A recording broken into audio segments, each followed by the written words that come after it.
ప్రార్థించుకుందాం. దయానిధివైన మా తండ్రి, నీ పరిశుద్ధ నామమునకు కృతజ్ఞత స్తుతులు చెల్లిస్తున్నాం.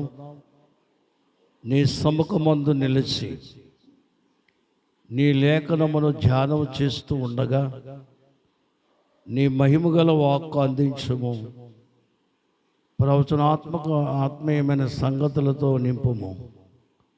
మహోన్నతుడా, నీకు వందనాలు. నిలబడేది మీరు, మాట్లాడేది నేను అని బయలుపరిచినావు. మీ మాటలు మాకు ఇచ్చి బలపరచుము. సంఘమును బిడ్డలను దీవించుము. వచ్చిన వారిని బట్టి వందిస్తున్నాం. రావాల్సిన వాళ్ళ సకాలం రప్పించమనియు నీ చిత్తము కొరకు ఈ కార్యక్రమం జరిగిస్తున్నావు గనక ఘనత, కీర్తి, మహిమ మీరే పొందమని యేసునామమున అడుగుచున్నాము తండ్రి.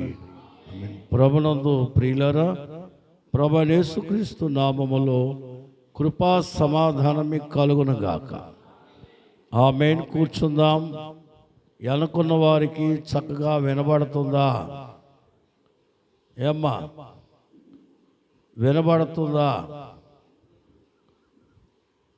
నోరు మాట రావట్లేదు ఎవరికి. అమ్మా, స్పష్టంగా వినబడుతుందా? మంచిది. మరి 19వ అధ్యాయం వరకు చక్కగా మనము ధ్యానం చేసాం. ఇప్పుడు మనము 20వ అధ్యాయంలోకి వస్తున్నాం. ప్రకటన గ్రంథము 20వ అధ్యాయము. ఈ కార్యక్రమం ఎంత గొప్ప అద్భుతము. 19వ అధ్యాయములో అంత్యక్రీస్తుని, అబద్ధ ప్రవక్తని, వారిని అనుసరించిన వారిని కూడా అగ్నిగుండంలో వేసేసామా? ఎవరు వేశారు? మన రక్షకుడైన దేవుడు మనల్ని బాధ పెట్టిన అపవాదికి ఆయన పాడిగట్టినట్టుగా తేలింది. ఈరోజు మనము ధ్యానం చేసే అంశము పెద్ద సంఖ్యలతో అప్పుడే వద్దులేమ్మా, బంధించబడుతున్నటువంటి దేవదూత. చూసారా? మనము కూడా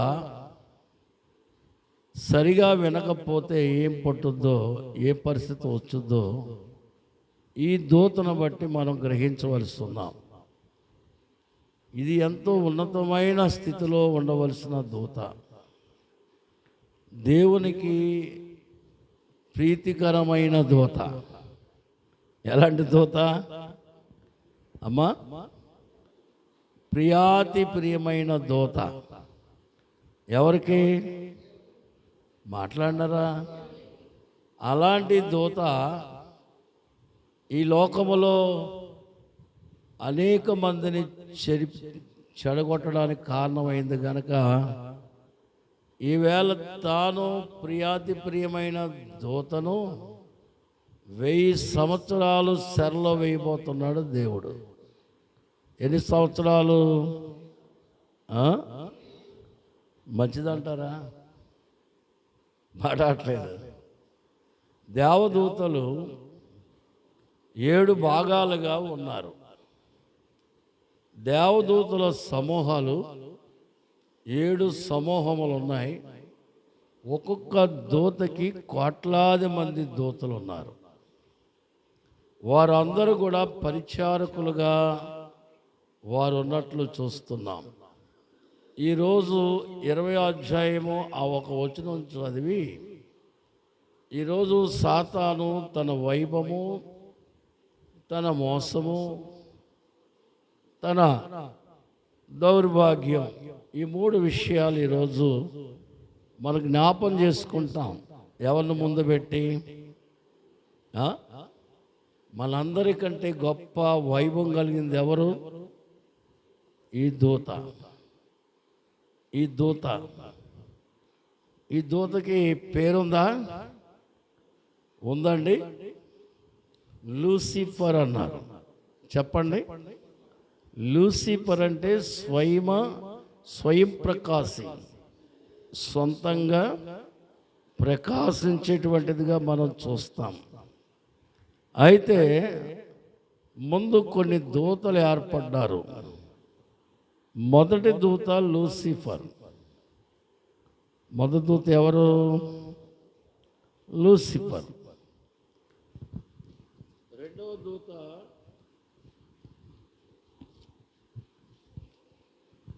మికాయేల్. ఎవరు చెప్పండి?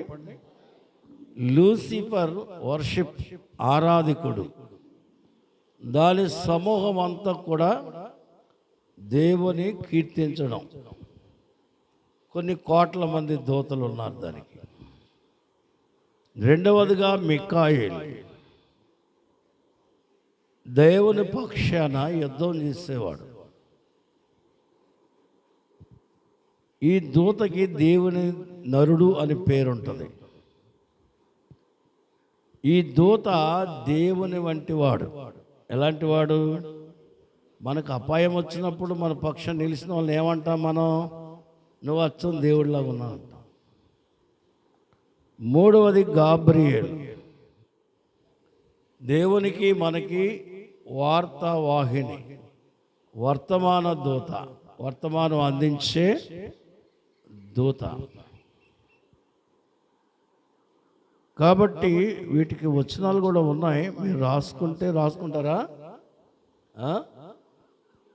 ఏమ్మా? తర్వాత చెప్తాలే, ఇప్పుడు అసలు విషయం కాదు. నాలుగవ దూత సర్కాయేల్.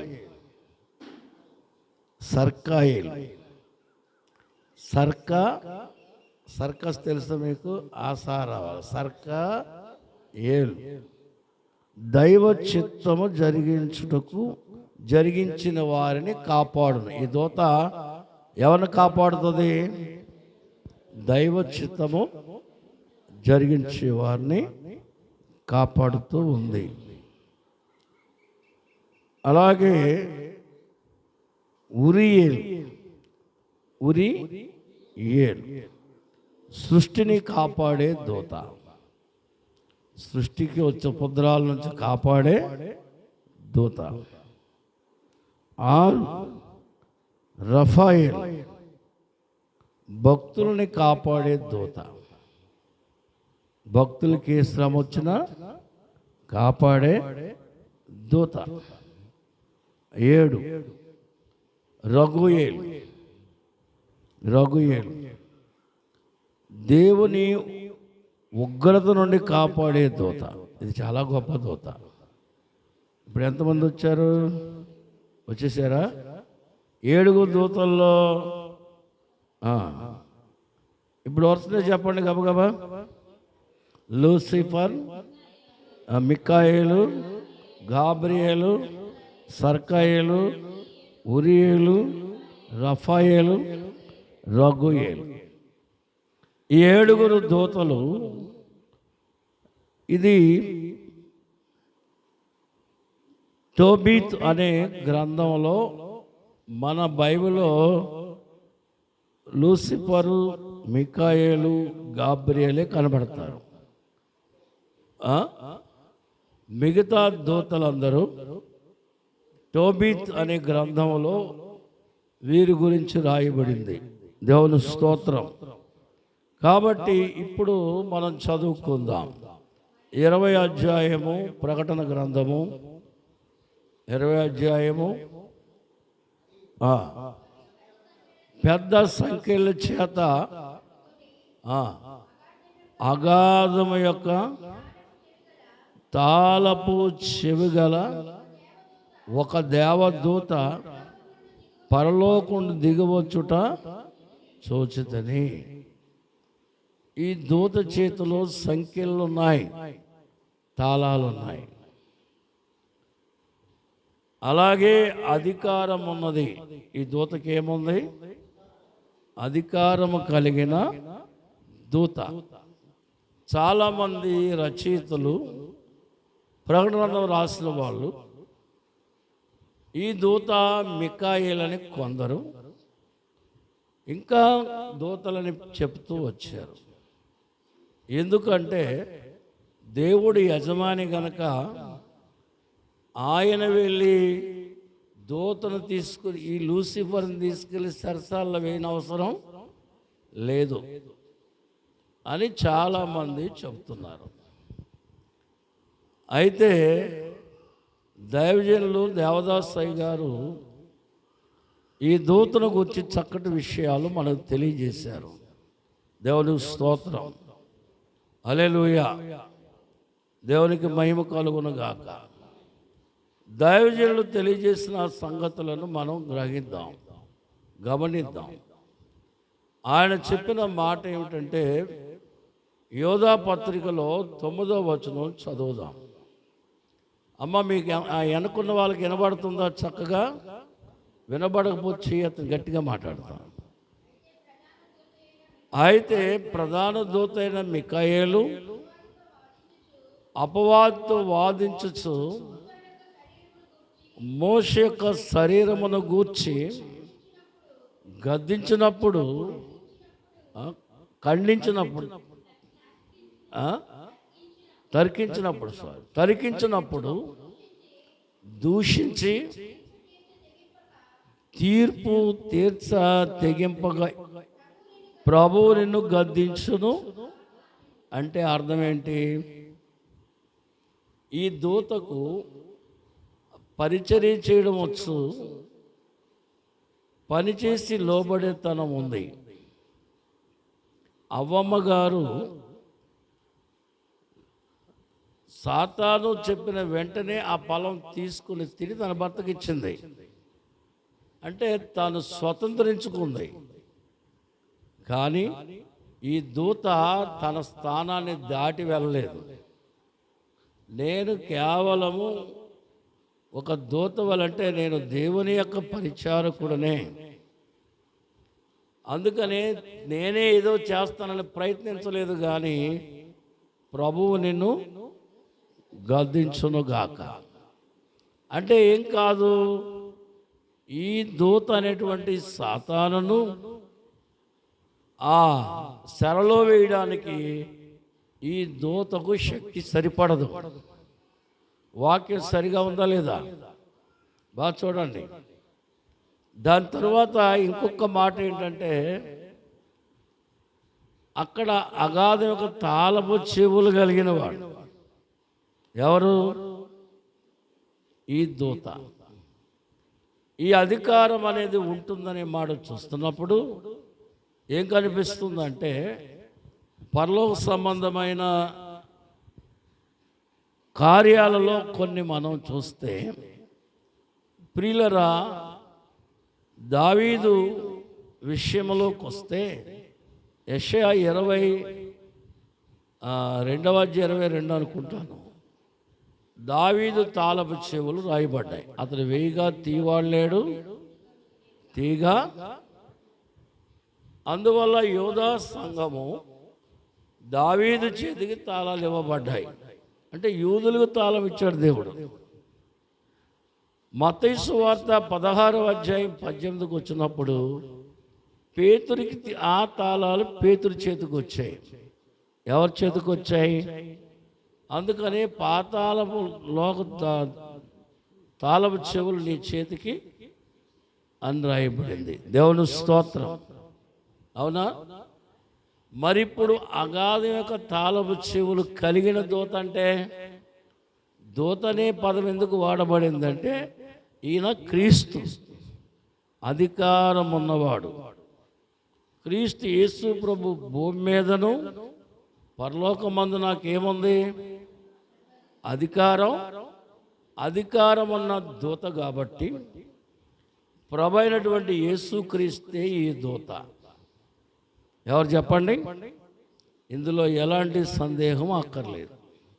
ఒకవేళ ఎవరైనా మీకు ప్రశ్నించినా దాన్ని మీరు స్వీకరించనక్కర్లేదు. ఎందుకంటే వాక్యానికి, దూత అధికారానికి, దూతలో కనికర బుద్ధి కానీ, దేవుడు లూసిఫర్ని ఆ గోతులు లేక ఆ సరలో వేయడంలో కానీ దూతకి ఎలాంటి చిన్న మనసు రాకూడదు. రావచ్చా చెప్పండి? మీకు నోవా కాలం చూస్తాం. వాడ నుంచి బయటకు వచ్చాక మంచి పంట పండించాడు ఆయన. ద్రాక్షారసం తాగాడు, తాగి ఆడడం మొదలుపెట్టాడు. ఏడవడం. ఏమైందా అంటే నా మేనమామలు గుర్తొస్తున్నారు, వాళ్ళందరూ గుర్తొస్తున్నారు. వాళ్ళందరూ ఎంతో అపహసించారు, గేలి చేశారు, ఎగతాళి చేశారు, ఏళన చేశారు. అది గుర్తు రాలా? ఏది గుర్తొచ్చింది? ఆయన నీతిమంతుడే, మానవ మనస్సు.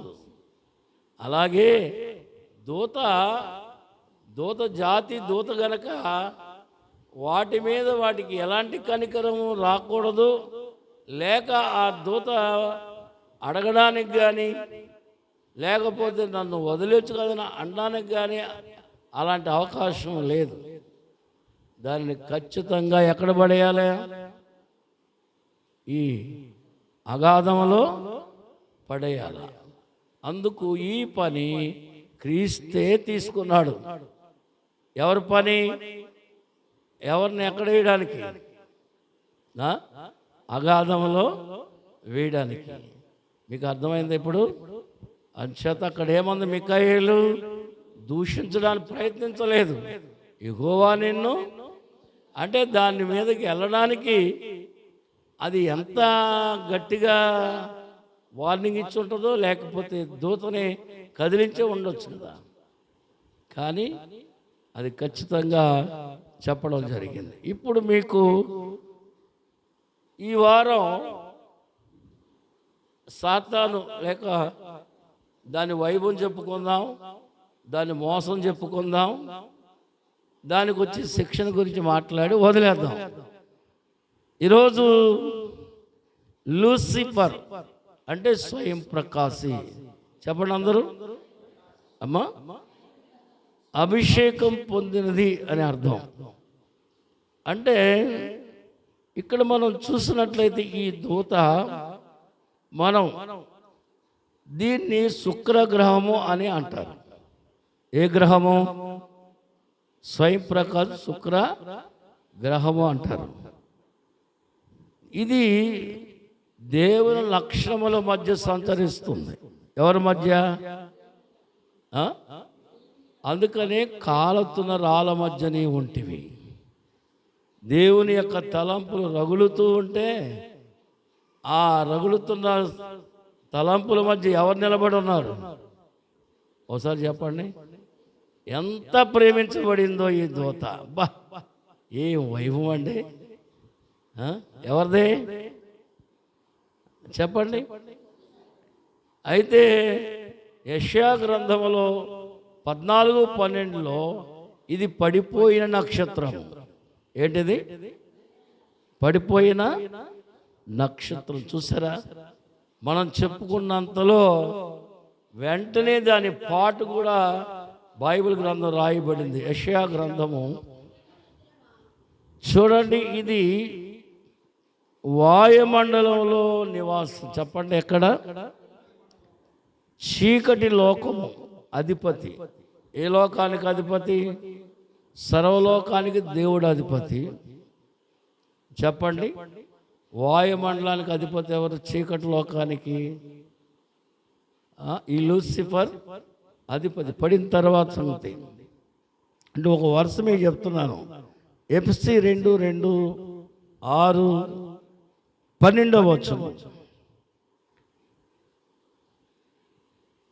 దీని కార్యాల్లో చూస్తే స్థిరము లేనివాడు అని అర్థం. ఏంటది? భూమి మీద ఎవరైనా స్థిరము లేని వారు ఏమైనా ఉన్నారా అంటే, ఒకవేళ ఇక్కడున్న మీలో ఎవరైనా ఉన్నారంటే వాడంతా స్థిరం లేనివాడు ఎవడూ లేడు భూమి మీద. వాడే మొట్టమొదటి స్థిరం లేనివాడు, అస్థిరుడు అని చెప్పవచ్చు. ఒకసారి మీ నోటితో అనండి అమ్మా. ఎవడు? లూసిఫర్. చూడండి, ఇక్కడ మనం చూస్తే పరలోకం నుండి భూలోకం వరకు తిరుగుతూ ఉంటాడు. వీడి పేరు సాడీకోరు. ఎవరు చెప్పండి? ఒక్కొక్కటి చెప్తున్నా మీకు. వచ్చే వారం ఊర్లోకి వెళ్తాం. ప్రకటన గ్రంథం 12వ అధ్యాయం 9-10 చూస్తే, మన సహోదరుల మీద నేరం మోపువాడైనా వాడు చేసే పని ఏంటి? నీ మీద, నా మీద, అందరి మీద, వాళ్ళ మీద, వీళ్ళ మీద, భక్తుల మీద వాడు ఏం చేస్తాడు? ఎవరైనా మీరు సాడీకోరు ఉంటే సైతాన్ లాంటి వాళ్ళు కాదు. మీకు మంచి అవకాశం ఇవ్వబడింది. యేసుక్రీస్తు రక్తంలో కడగబడతారు, మంచోళ్ళు అయిపోతారు. కానీ వాడికి మంచి లేదు, వాడికి అవకాశం లేదు. కాబట్టి మీరు కూడా వాళ్ళకు ఉండిపోకండి. రేపు వాడికి పట్టి గతి మీకు పట్టింది. ఏం మానేయాలి అమ్మ? ఏం మానేయాలి? నాకు తెలియదుగా మీలో ఎవరు సాడీకోరులో.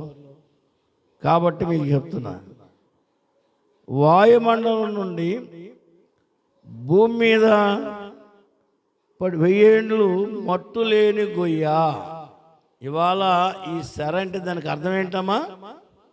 మట్టు లేని. మీరు పల్లెటూరు వెళ్తే గంపలు దొరుకుతాయి. గంపలు తెలుసా మీకు? గంపకి అడుగు తీసేస్తే దాన్ని ఏమంటారు? మట్టు లేని గంప. అందులో ఏమేసినా నిలబడుతుందా? ఎందుకంటే దాని కింద ఏం లేదు, మట్టు. అలాగే అపవాది 1000 సంవత్సరాలు దిగుతూనే ఉంటాడు. అంతటి శర ఇంత వైభవం తెచ్చి, ఇంత వైభవాన్ని పోగొట్టుకొని ఎక్కడికి వచ్చింది అపవాది? చెప్పండి.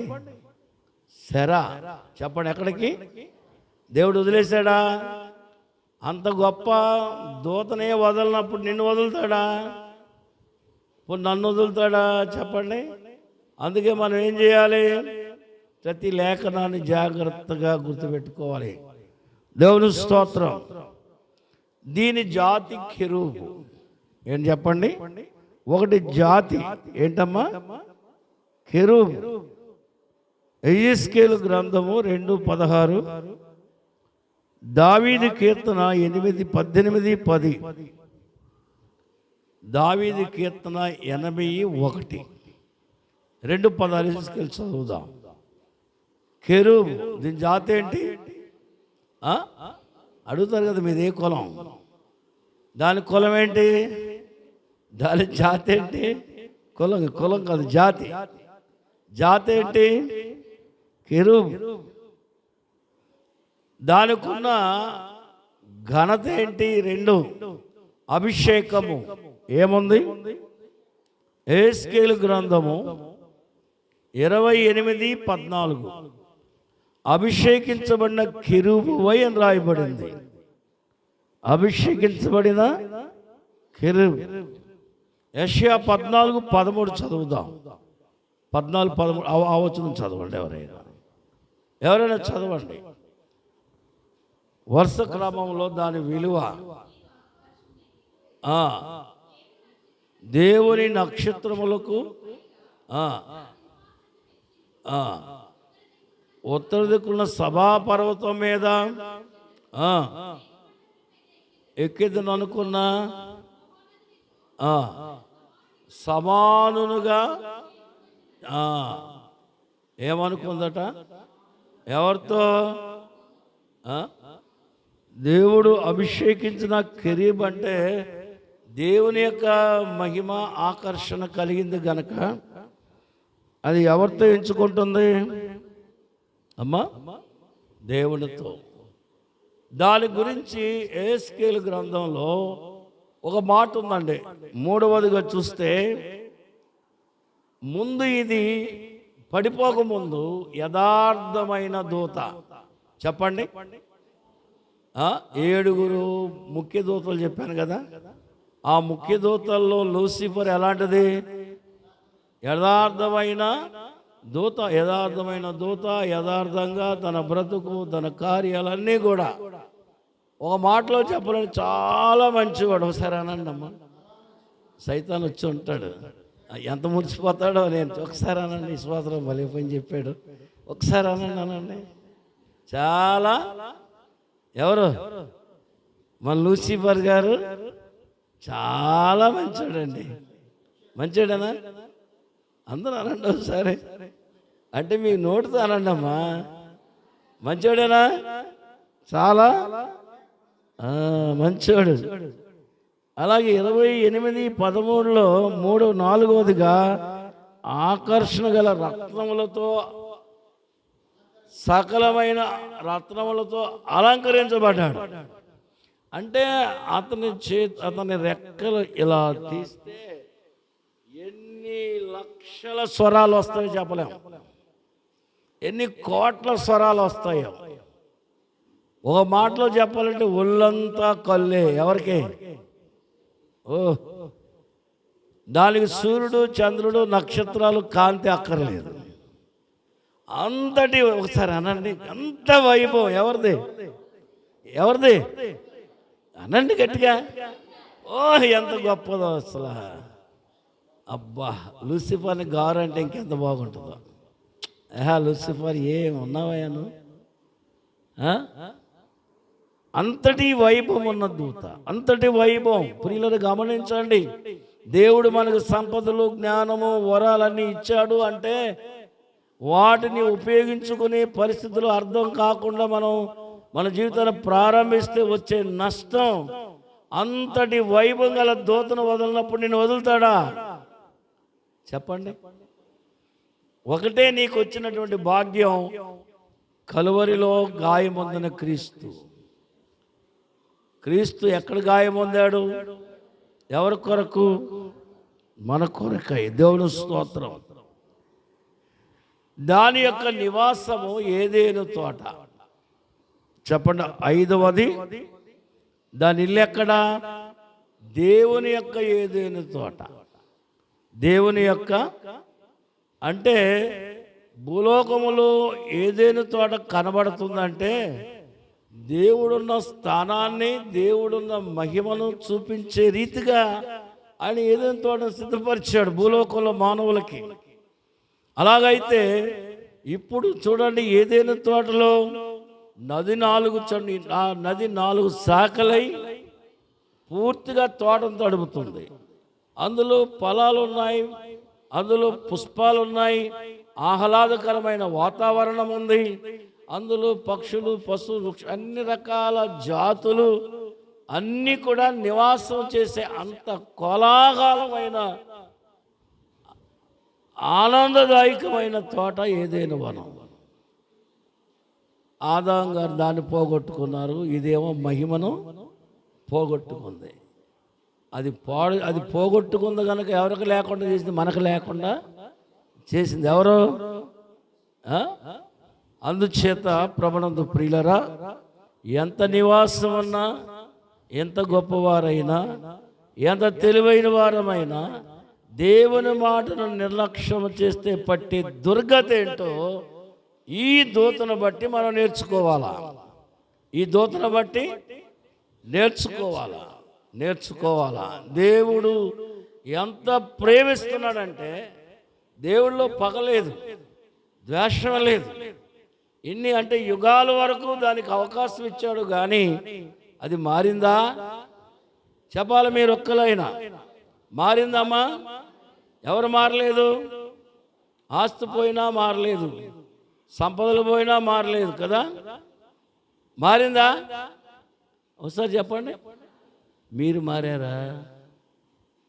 మీ ఆస్తులు పోతున్నాయి, ఆరోగ్యాలు ఏమైనా మారారా? అలాగే ఉన్నారేమో. అది మారింది చెప్పేశారు కాబట్టి మారలేదు. మనం మారామా? చెప్పాలా? ఇవాళ ఈ దూత మన ఎదుట ఒక ప్రశ్నార్థంగా కనబడుతుంది. దాని పనేంటి? ఆరాధించుట, దేవుణ్ణి స్తుతించుడి,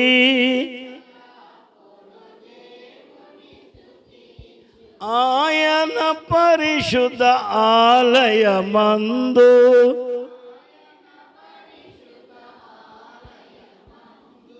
ఆయన సన్నిధిలో ఆయన ఎల్లప్పుడు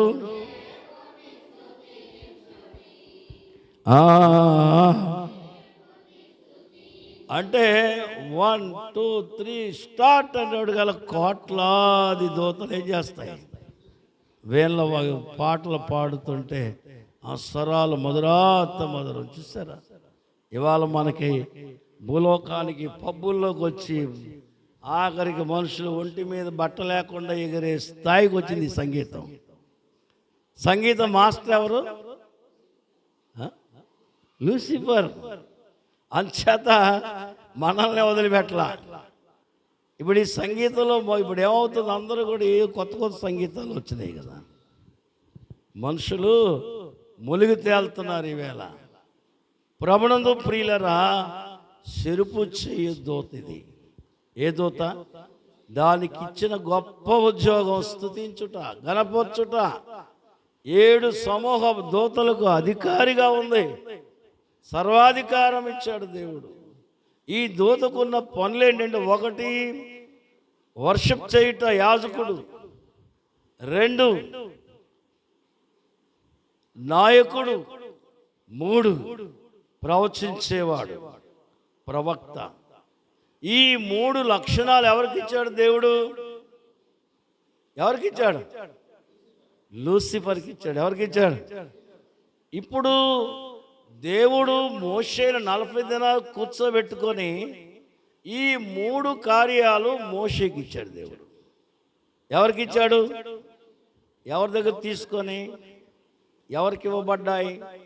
దేవుని స్తోత్రం.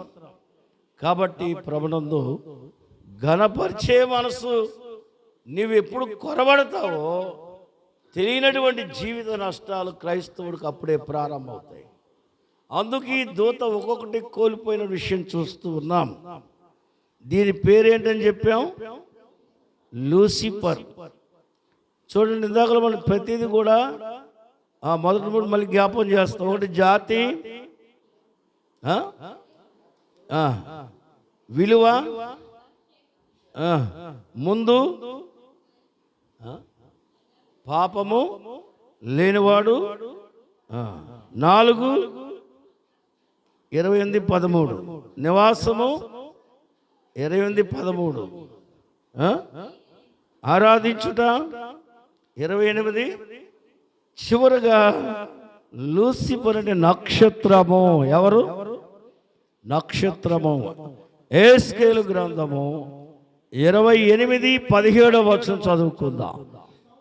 ఈ సౌందర్యము చూసి, నీ సౌందర్యము చూసి గర్వించిన వాడవై, నీ తేజస్సు చూసుకొని నీ జ్ఞానము చెరుపుకొంటివి. కావున నేను నిన్ను నేలను పడవేసేదను. అమ్మా చూచుండగా చాలు, దేవునికి స్తోత్రం. దాని దుర్గతి చూసినట్లయితే పడవేయబడినది అత్యున్నతమైన స్థానము నుండి ఏమీ నేను నేలను పడివేశామంటే నేలను ఏమీ లేనట్టుగా, ఏ విలువ కూడా దానికి లేకుండా దేవుడు అన్ని తీసివేశాడు గనుక దేవునికి మహిమ కలుగునుగాక. గట్టిగా చెప్పాలి. ఏమి ఉన్నవాడా లేనివాడా? సాతానికి ఏమైనా ఉన్నదా? ఏమీ లేని బికారోడు ఎవడైనా ఉన్నాడంటే వాడి పేరు చెప్పాలి. గట్టిగా చెప్పండి. భయం ఏమో రాజు కనబడతాడేమో, కనబడతాడు, మాట్లాడలేదు. దేవునికి స్తోత్రం. హల్లెలూయా. దేశదిమ్మరు అంటారు, బికారుడు అంటారు. ఈ పేర్లన్నీ వాడివే, మనవి కాదు. వాడికి వెలుగు లేదు, కాంతి లేదు, శాంతి లేదు, నెమ్మది లేదు, ఇల్లు లేదు, వాకిలు లేదు, నివాసం లేదు, ఉండడానికి ఏమీ దిక్కు లేకుండా తిరిగేవాడు ఎవడైనా ఉన్నాడంటే వాడి పేరు గట్టిగా చెప్పాలా. ఒక ఊర్లో ప్రకటన ఉందని చెప్పి పడుకున్నా, రాత్రి వచ్చి నీ సంగతి నువ్వు చెప్పుకోవచ్చు కదా, నాకేమీ లేదని ఎవడు చెప్పాను. ఆవిడ చిన్నపిల్ల ప్రార్థన చేసిందంట, ఏమీ లేని సైతాను మమ్మల్ని బాధ పెడుతుంది ప్రభువా, దానికంటే నేను గొప్పవాడిని ప్రభు అని ప్రార్థన చేస్తాను. చిన్నపిల్ల చూడ పిల్ల ప్రార్థన చేస్తుంది, నువ్వు చెప్పేవాడిని. మనం చెయ్యికే కదా వాడికి అంత గర్వం. మనందరం ప్రార్థన చేస్తే మనందరం తిరుగుబాటు ఎవడి మీద? వాడికి పని ఉంటుందా? కానీ చెయ్యం మనం. మా చిన్నప్పుడు సినిమా పాట వచ్చి, మంచివాడు మా బాబాయి మా మాట వింటాడని. అని మంచోళ్ళుగా ఉండిపోతాం, కానీ ఆత్మీయంగా ఎదగలేని పరిస్థితి. అందుకనే ఈ దూతకి దుర్గతి. ఎవరికి పట్టింది దుర్గతి? ఎంత వైభవం కలిగిన దూత ఎంతగా ఆఖరికి తను మోసగించుకుందో, మోసం చేయాలనుకొని మోసపోయింది. మోసపోయి వేళ సంఖ్యల దగ్గరికి వచ్చింది. ఎక్కడికి వచ్చింది? అందుకని దేవదాసయ్య గారు దాని ఉద్దేశం చెప్తాను. ఏంటది? ఆకాశ మండలం పైగా నేనే ఉండాలి, ఎవరు ఉండకూడదు. దాని ఉద్దేశం ఏంటి? దాని మనసంతా బయట పెట్టేశాడు దైవజనుడు. దాని ఉద్దేశం ఏంటి? నేను తప్ప ఇంకెవరు? రెండవది, దేవుని నక్షత్రములంటే దేవదూతలు అందరిని మించి నేనే ఉండాలా. అంతేకాదు, ఆదాం మొదలుకొని వచ్చిన మహాభక్తులు అందరికంటే, నక్షత్రం అంటే భక్తుల కంటే నేనే ఉండాలా. ఎంత దుర్మార్గమైన కోరిక అండి. ఇవాళ చాలామంది అదేగా చేస్తున్నారు. అవునా? దానికోసమే ఒకడు మోసం చేసుకుంటున్నాడు. ప్రభుత్వాలు, మనుషులు మోసం చేసుకుంటున్నారంటే ఇదిగో ఎవరి లక్షణాలు ఇవి? చూడండి, ఇక మనం చూస్తే, నేను సభాపర్వతం మీద దేవుని లక్షణాల ముందు నేనే నిలబడాల. అంటే దేవుని లక్షణాలు కూడా వశపరుచుకోవాలి అనేటువంటి గొప్ప దురాలోచన ఎవరికి ఉంది చెప్పండి? లూసిఫర్. దాని ఉద్దేశం చెప్తున్నా నేను. ఇక 4 మనం చూస్తే 5 4 మేఘమండలమునకు పైగా. ఎక్కడ? ఇది వాడి ఉద్దేశం. అందువల్ల భూమి మీద పడి ప్రజలను భయంకరంగా నష్టపెట్టింది గనక, నష్టపెట్టినటువంటి దూత. ఏ దూత ఇది? నష్టపరిచిన దూత. కాబట్టి ప్రభునందు ప్రియుల మహోన్నతునితో సమానముగా ఉండాలి. ఎవరితో? దేవదాసయ్య గారు సాతాను మార్పు కొరకు 40 దినాలు తల కిందకు పెట్టి కాలు పైకి పెట్టి ప్రార్థన చేశాడు. ఎన్ని దినాలు చేస్తే అడిగిందట దూత. ఏమని? ప్రభువుని అడిగారు. ప్రభు అడిగాడట, దేవదాసు ఎందుకు అలా చేస్తున్నావని. అయ్యా, సాతాను ఎవరిని బతకనివ్వట్లేదు, వాడికి మారు మనసు ఇస్తే ఎవరి జోలికి రాడు కదా, ప్రజలు క్షేమంగా ఉంటారు కదా. అయితే చూడు, పిలిచాడంట. సాతానా, చూడు దేవదాసు ఏదో అంటున్నాడు, అడుగు. దూత అందట, దేవదాసు ఊరికనే అన్నాడా? మనుషులందరూ బాగోవాలని అన్నాడు, కానీ నా బాగు కోసం కోరలేదు, ఆయనంతా స్వార్థం అని చెప్పాను. అప్పుడు అయ్యగారు ఏమి రాశారు? సాతానా, దేవుడు ఒక అవకాశం ఇస్తే మారలేదు కదా, అంత మనసు లేదు. ఎంత మనసు లేదు? మనసు ఉంటే ఏమయ్యేవాళ్ళు? ఇవాళ మనం కూడా చాలా, మేము మారమండి, మేము ఎలాగే ఉంటాం. మనలో కూడా ఉన్నారు, వాళ్ళు మారరు. ఇంకా వాళ్ళని ఎవరు మార్చరు. మారి కాలం వస్తుంది, రాకూడదు అది మీకు. యేసు నీ కొరకు, యేసయ్య సిలువేయబడ్డాడు, గాయపడ్డాడు. ఆ ఘోరమైన శిక్ష, ఆ భారమైన శిక్ష, ఆ భయంకరమైన శిక్ష నీకు నాకు రాకూడదని ప్రభు వేదన చెందుతూ ఉన్నాడు. దేవుని స్తోత్రం. అందువల్ల అపవాదికి వచ్చి ఈ శిక్ష, ఈ ప్రపంచంలో ఎంతోమంది జైలుకి వెళ్ళారు, కానీ సాతానుకు వచ్చిన శిక్ష ఎవరికి రాలేదు. ఎన్ని సంవత్సరాలు అమ్మా? 1000 సంవత్సరాలు అంటే అర్థం ఏంటి? ఒక రాయి అలాగ వేస్తాం, అది 1000 సంవత్సరాలు దిగుతూనే ఉంటుందంటే ఎన్ని సంవత్సరాలు వెళ్తుంది? పైనుండి వెళ్ళి రాయి మెల్లికి వెళ్తుందా, వేగంగా వెళ్తుందా? అది ఎంత వేగంగా వెళ్ళినా 1000 సంవత్సరాలు వెళ్ళాల. ఎన్ని సంవత్సరాలు? ఎందుకంటే ఆ గొయ్యికి ఏం లేదు, మట్టు లేదు. ఆ గొయ్యికి అగాధం అన్నారు, అందుకని దానికి ఏమన్నారు? అగాధం. అటువంటి శిక్ష ఎవరి మాట వినకుండా తెచ్చుకుంది? తనను తానే ఎక్కువ చేసుకుంది, తనను తానే అన్నిటిని ఆలోచించింది కనుక తనకు ఆ శిక్ష తప్పలేదు. నీకు నాకు రాకూడదని దేవుడు. 5వ విషయంలో మహోన్నతునితో నేను సమానం. ఎవరితో సమానం? మన సుందర మాస్టర్ గారు ఒక పెద్ద మాస్టర్ గారు. ఆయన అనేక మంది శిష్యులు తయారు చేశారు. తర్వాత ఆటల పోటీ, మరి ఒలింపిక్ ఆయనకు అన్నీ చేశారు. చాలామంది తెలివి గలవారు ఉంటారు, సీనియర్స్ ఉంటారు. కానీ ఆయన విద్య, ఆయన అర్హతలకి వారు సరిపోతారా? డబ్బు ఉండొచ్చు, తెలివి ఉండవచ్చు, పర్వతం ఉండవచ్చు, కానీ పని యొక్క నిపుణత, పని యొక్క, అలాగే సర్వ సృష్టి కలుగు చేసిన దేవునితో వాడు ఎలా సమానం అవుతాడు? ఎలా సమానం అవుతాడు అంటే ఆక్రమించుకునే గుణం. ఏ గుణం ఇది? స్వతంత్రించుకోవడం కాదు, ఆక్రమించుకోవడం. ఇది దేవుని స్థానాన్ని ఆక్రమించుకోవాలనే దుష్ట ఆలోచన వాడికి వచ్చింది కనుకనే శిక్ష వాడికే వచ్చింది. ఎవరికి వచ్చింది? గుణం ఎవరికి వచ్చింది? వాడికే వచ్చింది. శిక్ష కూడా మనం కూడా జాగ్రత్తగా ఉండాలి. చూడండి, సాతాని పనులు. 1 నేరములు మోపుట. ఏ పని చెప్పండి? యోబు గ్రంథం 1:6, జకరియా 3:1 నుంచి 3వ వచనం. యోబు గ్రంథం ప్రభు అడుగుతున్నాడు. దూతలందరూ వచ్చినప్పుడు లూసిఫర్ని పలకరించి, ఎక్కడి వచ్చావంటే భూలోకం అటు ఇటు తిరిగి వచ్చా అంటే భక్తుల్ని భక్తిహీనులందరినీ చూసి వచ్చా. అయితే దేవుడు అన్నాడు, యోబుని చూసావా అన్నాడు.